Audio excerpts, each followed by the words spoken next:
She was dropped off at her own front door just before 10 o'clock at night.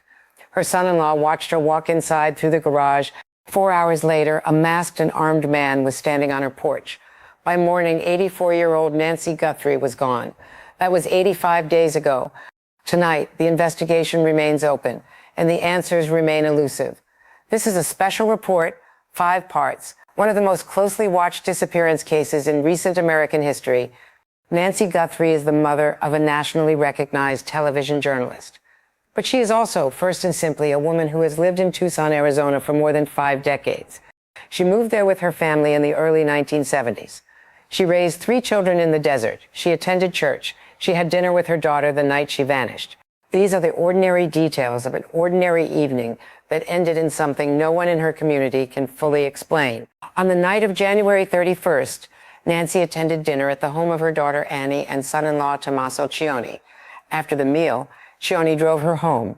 She entered through the garage. That was the last confirmed sighting of Nancy Guthrie alive. What happened inside that house in the hours between 10 p.m. and 1:47 a.m. is not known. What is known is this. At 1:47 in the morning on February 1st, footage from her Nest doorbell camera captured a figure approaching her front porch. The figure was masked, covered head to toe, and carried what appeared to be a holstered handgun. The individual wore a black 25-liter Ozark trail hiker backpack, the kind sold exclusively at Walmart. Before disappearing into the darkness, the figure attempted to remove the doorbell camera, using plants ripped from beside the front door to obscure it. The FBI would later describe that individual as a male, approximately 5 feet 9 to 5 feet 10 inches tall, with an average build. He has not been identified. He has not been apprehended. Nancy was reported missing the following morning, February 1st, after she failed to appear at a friend's home to watch an online church service, something she did regularly. When investigators arrived at her residence, they immediately recognized that conditions inside the home were inconsistent with a voluntary departure. The Pima County Sheriff's Department treated the property as a crime scene and called in homicide investigators. Blood stains recovered from inside the residence were confirmed to belong to Nancy Guthrie. She did not leave on her own. She requires daily medication. That medication was still on the counter when officers entered the house. Sheriff Chris Nanos was direct at the initial press conference.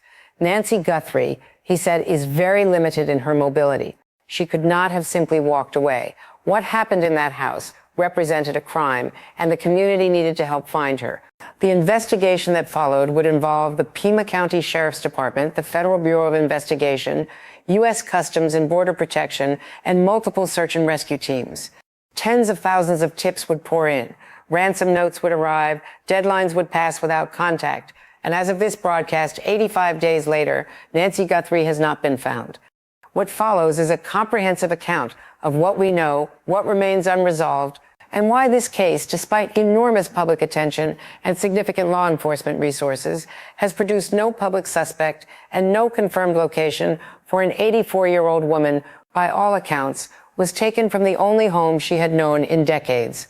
We begin with the evidence. The doorbell footage was not discovered right away. That fact alone has become one of the most debated elements of the entire investigation.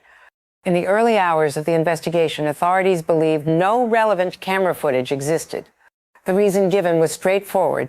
Nancy Guthrie did not have an active Google Cloud subscription linked to her Nest device.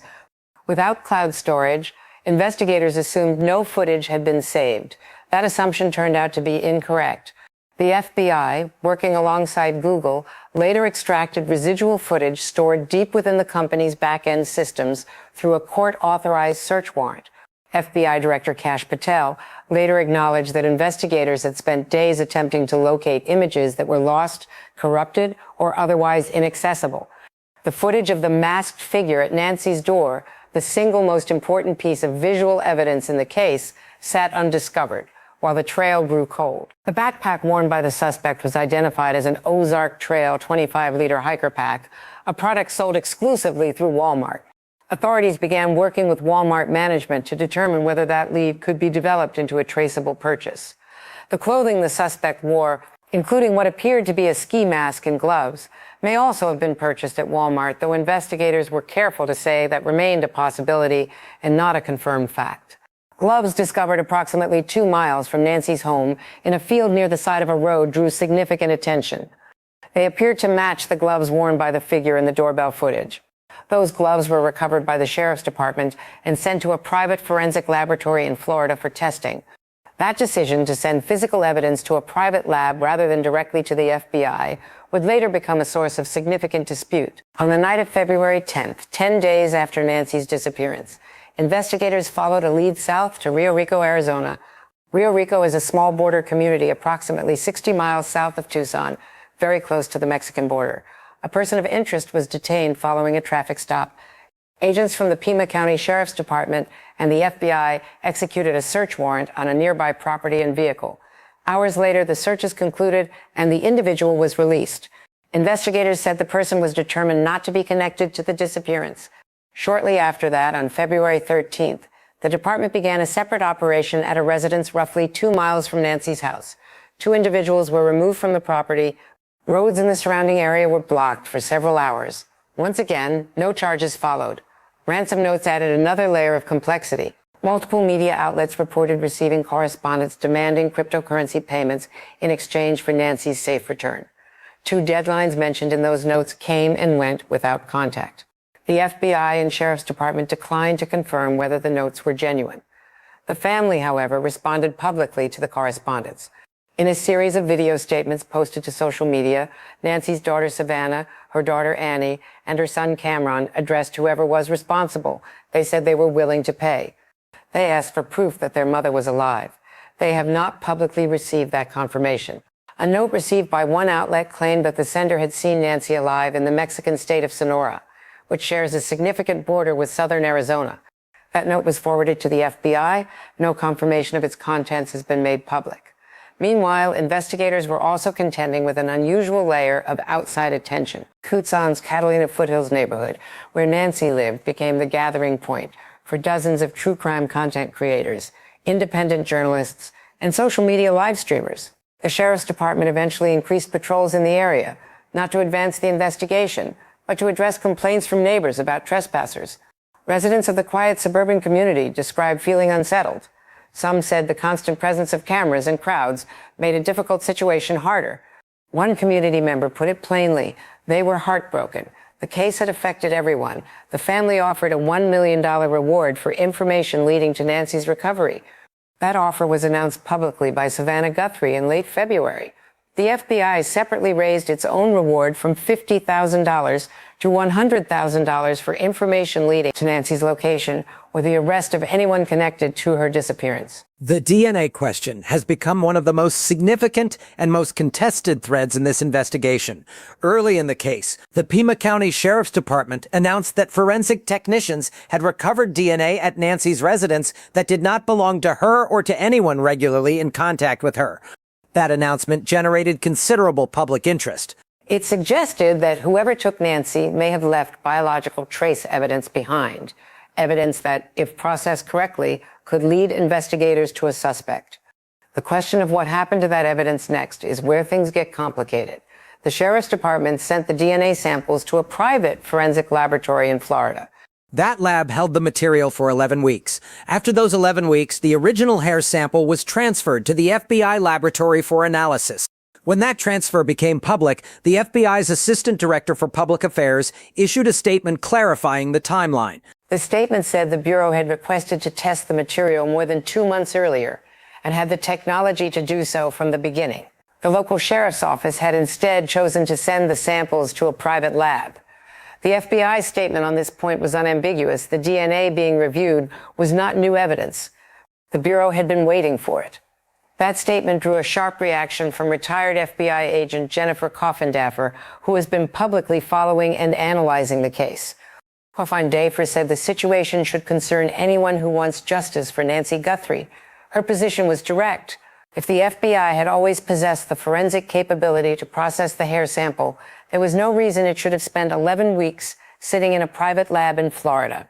A genetic genealogist named C.C. Moore, who works for Parabon Nanolabs in Virginia and has been involved in several high-profile forensic cases, has suggested that the DNA analysis could become a major development if the sample is viable and if there is a match in an ancestry database. Moore drew a comparison to the case of Rex Heuermann, a convicted murderer in New York whose identity was confirmed through DNA analysis conducted by Astria Forensics, a San Francisco laboratory that specializes in rootless hair evidence. Moore said she believes the FBI will want to use Astria for the Nancy Guthrie hair sample, given the Bureau's past success with that lab. But she also acknowledged the process would take time, potentially weeks or more.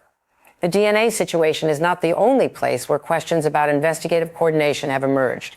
A Pima County Board of Supervisors official made statements in late April that have added a new dimension to the case. Dr. Matthew Hines, the vice chair of the board, said publicly that Sheriff Nanos holds what he described as a personal grudge against the FBI, one rooted in events from 2015, when Nanos was reportedly under scrutiny for potential RICO charges that were ultimately not pursued.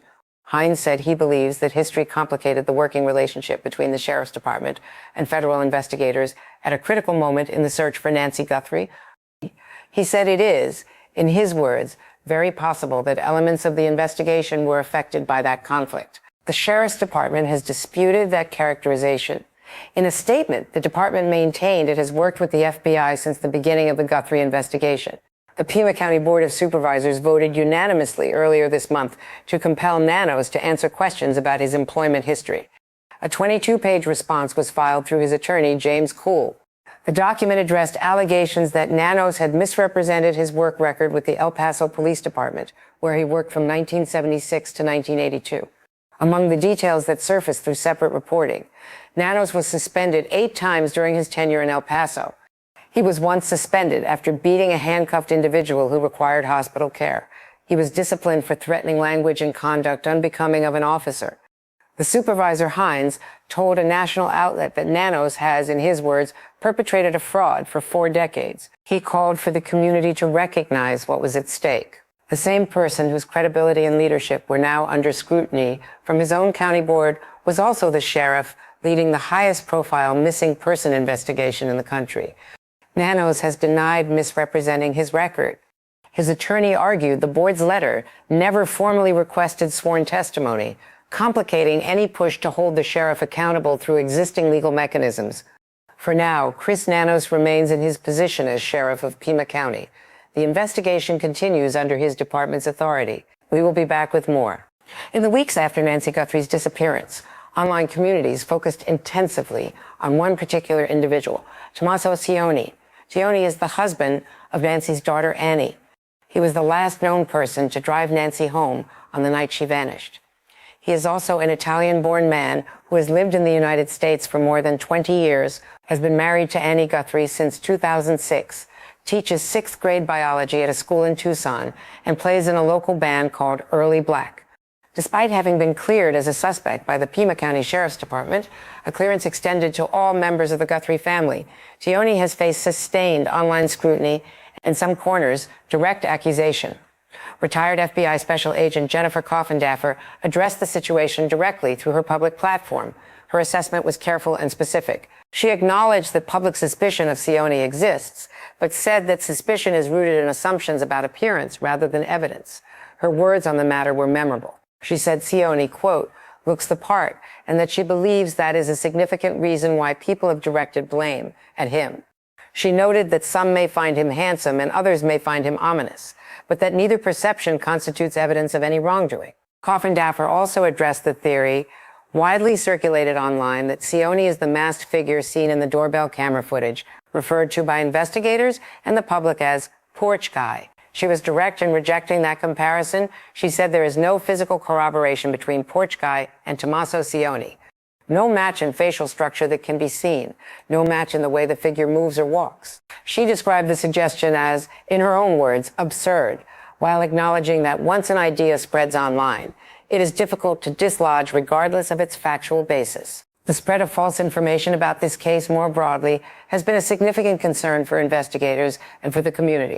One podcast host who covers true crime cases and chose not to travel to Tucson described what she witnessed from a distance. Within minutes of the first law enforcement operation at a nearby residence, 50 different individuals with no connection to the case had their names, addresses, workplaces, and family details posted online by people convinced they had found the right suspect. None of them did. The patrols the sheriff's department increased in Nancy's neighborhood were not for investigative purposes. They were deployed in response to complaints from residents about the behavior of online content creators and amateur investigators who had descended on the area. Neighbors described the atmosphere as uncomfortable. One reporter who visited the area found residents expressing unease, not just about the ongoing failure to find a suspect, but about the circus that had formed around the case. Ed Smart understands something about that.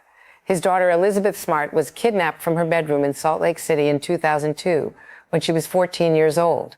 She was recovered alive 9 months later after members of the public recognized her captor, Brian David Mitchell, from media coverage of the case. Ed Smart spoke recently about Nancy Guthrie's disappearance. He expressed strong support for keeping Nancy's image in the public eye, arguing that it was sustained media coverage that ultimately brought his daughter home. He also urged the Guthrie family to consider bringing in a private investigator to review all the material that has been gathered.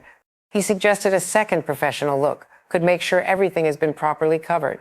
Smart also pushed back on the online theories targeting people close to the Guthrie family.